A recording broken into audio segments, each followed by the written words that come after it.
se fosse possível conquistar novamente aqueles que se foram? Juntos, nós podemos. Invista neste canal. Invista em um mundo melhor.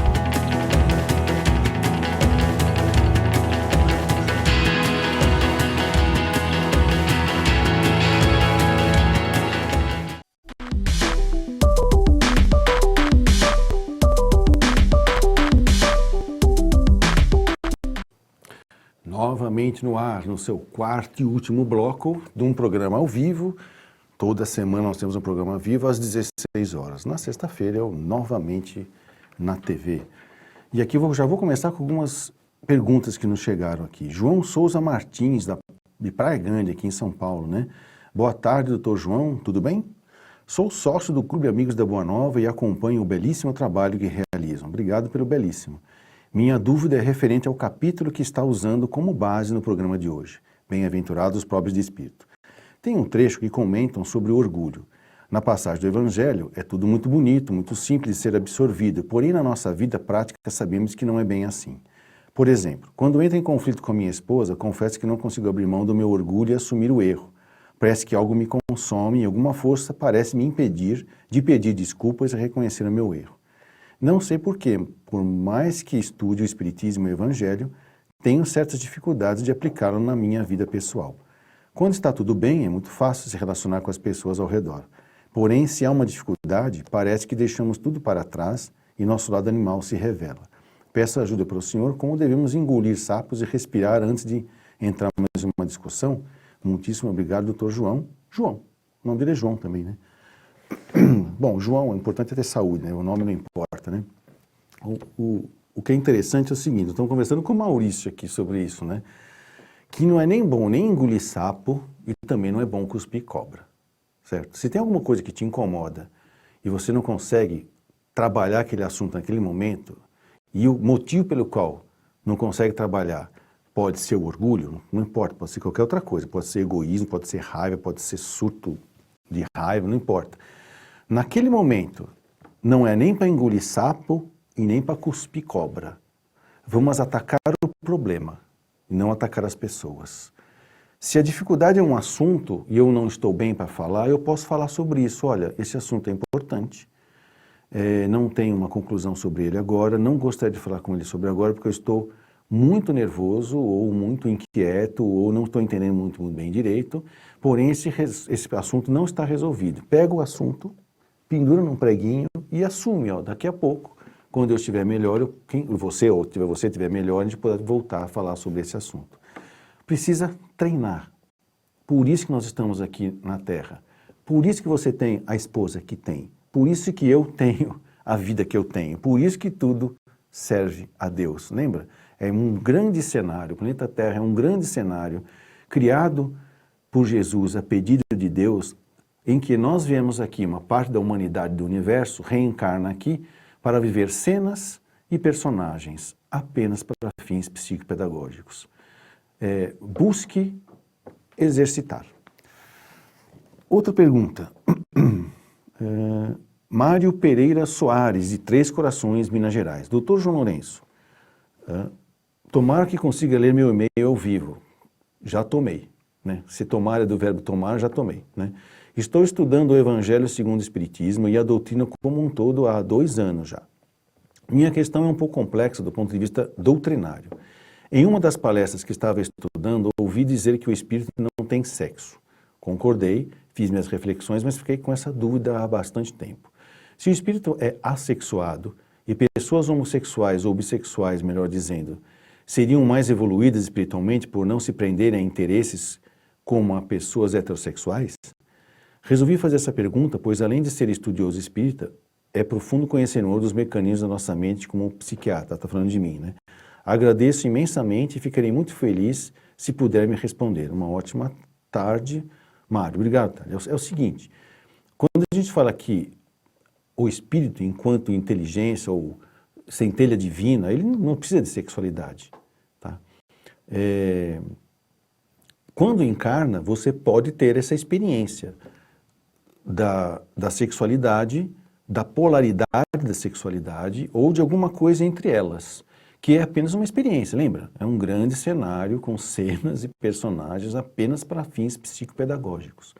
Então, vivenciar o feminino ou vivenciar o masculino ou alguma coisa entre essas duas partes, que tem várias maneiras de você exercitar a sexualidade, vamos dizer assim, é apenas para fins psicopedagógicos. Nós não devemos nos apegar a isso.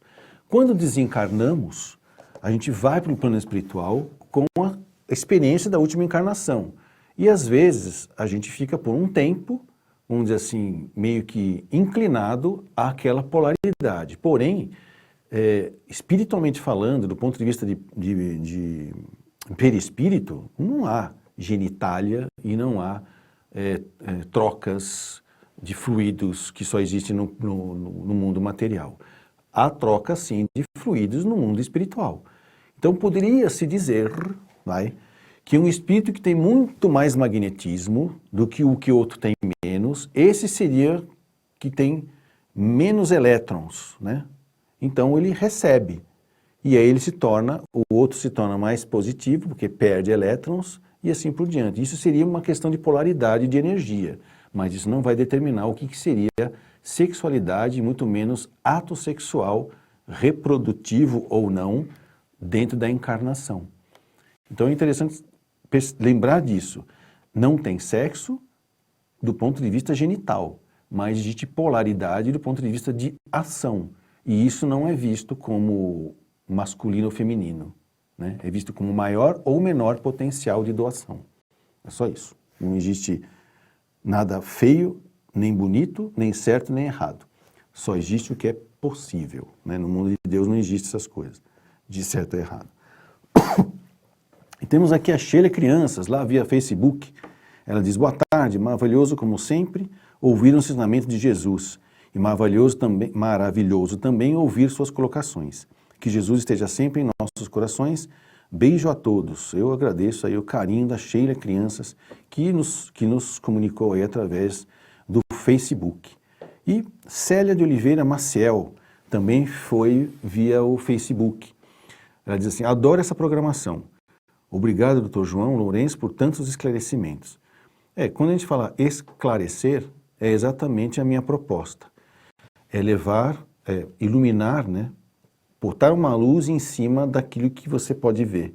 E aí você vai lá e adquire o conhecimento. Por isso que esclarece, né? Eu não venho aqui escurecer os seus conhecimentos, né? Nublá-los, né? Eu venho aqui para esclarecer, né? Não sou que nem o Chacrinha, né? Que o Abelardo Barbosa, né? Eu não vim aqui para esclarecer, eu vim para confundir. Não, eu vim para esclarecer. Fabiana Jesus Pereira, de São Paulo, mais um programa esclarecedor que nos traz novas formas de entender o Evangelho. Já estou participando da campanha SOS, obrigado, Fabiana, e divulgando para o maior número de pessoas que ajudem a TV e a rádio. Não podemos ficar sem essa divulgação tão importante. Tá, obrigado, Fabiana. Realmente você tem Jesus no nome, né? Então, a gente agradece aí a sua dedicação de nos ajudar a não perder esse veículo de comunicação, tá? De que é levar a palavra que liberta, né? E para encerrar, o nosso último diapositivo, né? Do capítulo 7, que é o primeiro instrumento dos 4 instrumentos que Jesus nos lembrou que temos para poder crescer, né? Um deles é você se desarmar mentalmente contra qualquer teoria que venha de Deus. E aí, qual é a missão do homem inteligente na Terra? Está aí o que seria uma referência de inteligência, né? Que na realidade, se ele realmente era judeu, ele nem deveria admitir muito bem Jesus. Porém, a inteligência dele serviu a todos na Terra. Qual é o serviço da inteligência? Promover o próprio progresso, o seu próprio, com o progresso geral. Então, qual é a opção que o homem inteligente tem? Ou ele desenvolve as inteligências retardadas, retardada é pesado, né? São inteligências que ainda não se desenvolveram, né? Ajuda a desenvolver aquelas que ainda estão no começo e conduzir essas pessoas na concepção da ideia de um poder superior. Isso fará com que a humanidade avance. Ou o homem inteligente pode destruir a ideia de Deus e da providência e aí atravessará existências miseráveis, não é bem assim, tá? Mas existências mais difíceis, até que ele compreenda que ele está aqui a serviço de Deus. Então, o homem inteligente na Terra deve ajudar a desenvolver as inteligências retardadas, acho que esse é do livro do Evangelho, naquela época que se usava esses termos, né? Conduzindo-as para Deus. Então, o que a gente entende? Que se você tem qualquer nível de inteligência e qualquer nível de conhecimento, você pode ajudar. E a gente fala até brincando, se você leu uma folha do Evangelho, você já pode ajudar alguém, ok? E isso depois, na semana que vem, que nós estamos terminando o programa, eu vou contar esse episódio. E quando eu comecei a ler o Livro dos Espíritos, o Evangelho, começou a aparecer um monte de gente querendo conversar comigo. Eu só tinha lido 2 folhas. Mas isso é cenas do próximo capítulo, que é o capítulo 8, que nós vamos ver na semana que vem. Até lá, se Deus quiser.